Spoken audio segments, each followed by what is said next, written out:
নমস্কার বন্ধুরা, আজ আমি বানাবো ফুলকপি দিয়ে পোস্ত। যার জন্য আমি এখানে ছোট ছোট করে আলু এরকম করে কেটে নিয়েছি। এখানে নিয়েছি কাঁচা লঙ্কা, এখানে নিয়েছি পোস্ত, এখানে নিয়েছি কালো জিরে, লঙ্কা গুঁড়ো, হলুদ গুঁড়ো, পরিমাণ মতো লবণ, আর এখানে নিয়েছি ফুলকপি। ফুলকপিটাকে প্রথমে আমি লবণ জলে ভাপিয়ে ফেলে দেবো, যেহেতু এর একটা বাজে স্মেল থাকে অসময়ের ফুলকপি, তাই আমি এটাকে প্রথমে ভাপিয়ে ফেলে দেবো। এরকম ছোট্ট ছোট্ট করে করে সব কেটে নিয়েছি। এখানে লবণ জল বসিয়ে দিয়েছি, গরম হয়ে গেছে। এইবার আমি এটাকে বয়েল করে নেব। বয়েল করে যে খারাপ স্মেলটা রয়েছে সেটা যাতে চলে যায়, লবণ জলে আমি এটাকে ভাপিয়ে ফেলে দেবো। একটু পরে ফিরে আসছি। আর এদিকে আমাকে পোস্তটাও তৈরি করতে হবে। প্রথমে আমি এই পাত্রটা নিয়ে নিয়েছি, মিক্সিং জার, এতে পোস্তটা নিয়ে নিলাম, আর এতে দিয়ে দিলাম কাঁচা লঙ্কা। একটু জল দিয়ে এটাকে আমি ব্লেন্ড করে নিয়ে চলে আসছি।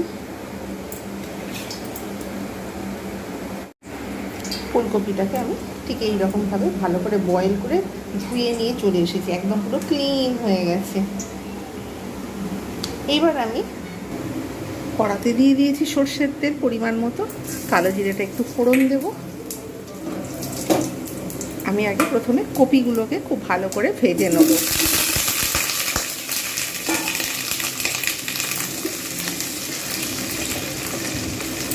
একটু লালচে করে ভেজে নেব সময় ধরে। এতেই আমি আলু দেব। আগে এটাকে ভাজা হবে ভালোভাবে, তারপর কপি না ভালোভাবে ভাজলে কিন্তু ভালো লাগে না পোস্ত। বেশ কিছুক্ষণ ধরে আমি এই যে একটা ব্রাউন ভাব অলরেডি এসে গেছে এর মধ্যে। এই যে এবার আমি এতে দিয়ে দেবো আলুগুলো। এগুলো আর নামাবো না, আবার আলাদা তেল লাগবে, যার জন্য আমি এতেই আলু দিয়ে দেবো। আলুগুলো ফুলকপির সঙ্গেই ভাজা হবে। আমি প্রায় 30% মতো ভাপিয়ে ফেলেছিলাম, যেহেতু অসময়ের ফুলকপি। এবারে এতে দিয়ে দেবো লবণ পরিমাণ মতো। লবণ দিয়ে আমি এটাকে ভেজে নেবো ভালো করে। একটু ঢাকনা দিয়ে দেবো, সিদ্ধ হয়ে যাবে, ভাজাও হয়ে যাবে আলু এবং ফুলকপি।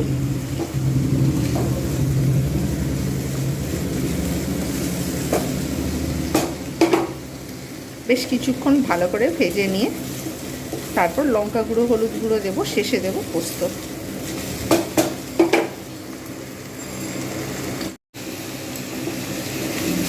ভালোভাবে আমি ভেজে নিয়েছি, খুব সুন্দরভাবে ভাজা হয়ে গেছে।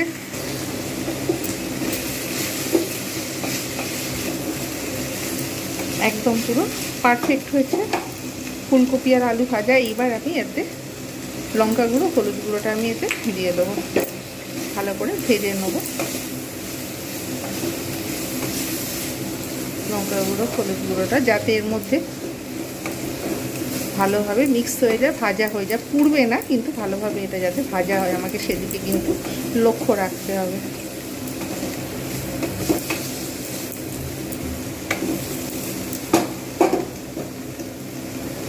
এইবার আমি এখানে যে পোস্তটা, কাঁচা লঙ্কাটা বেটে রেখে দিয়েছিলাম, মানে মিক্সিতে যেটা পিষে রেখে দিয়েছিলাম, এবার এইটা দিয়ে দেবো এতে।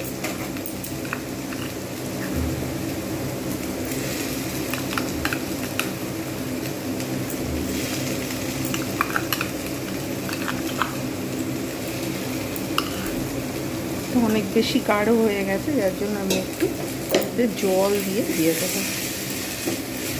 ভালো করে এটাকে আমি এতে ভেজে নেবো, তাহলে কিন্তু টেস্ট খুব ভালো আসে।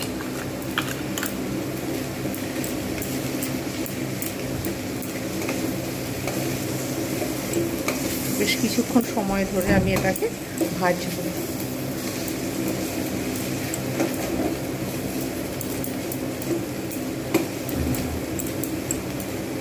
যখন দেখা যাবে যে পোস্ত থেকে একটা ভালো স্মেল বেরোচ্ছে, ঠিক ওই মোমেন্টে আমি কিন্তু জল দিয়ে দেবো, কেন পোস্তটাকে ভালো করে ভাজতে হবে। আর এখানে যে মিক্সি ধোয়া যে জলটা, এখানে পোস্তর যে জলটা, আমি কিন্তু ওটা দিয়ে দেবো এতে। ব্যাস হয়ে গেছে ভালোভাবে ভাজা।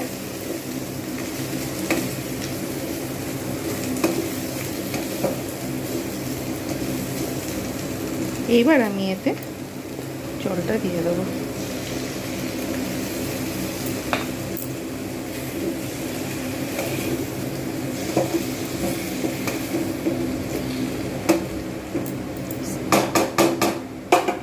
এবারে পরিমাণ মতো এতে দিয়ে দেবো জল।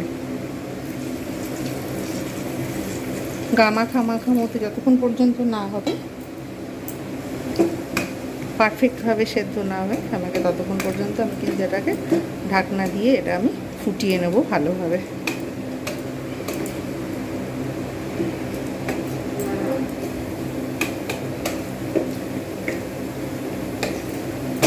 বেশ কিছুক্ষণ বাদে ফিরে আসছি আমি।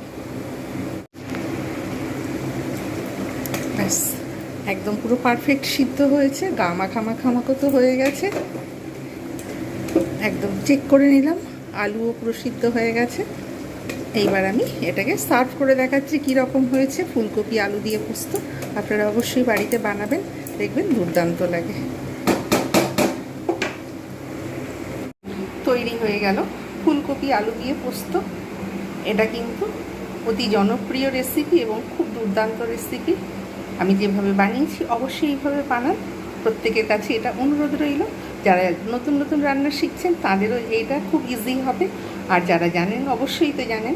প্রত্যেকে ভালো থাকবেন, সুস্থ থাকবেন। যারা যারা ফেসবুক ইনস্টাগ্রাম থেকে দেখছেন তারা আমার পেজটাকে ফলো করবেন, আর যারা যারা ইউটিউব থেকে দেখছেন তারা আমার চ্যানেলটাকে সাবস্ক্রাইব করবেন।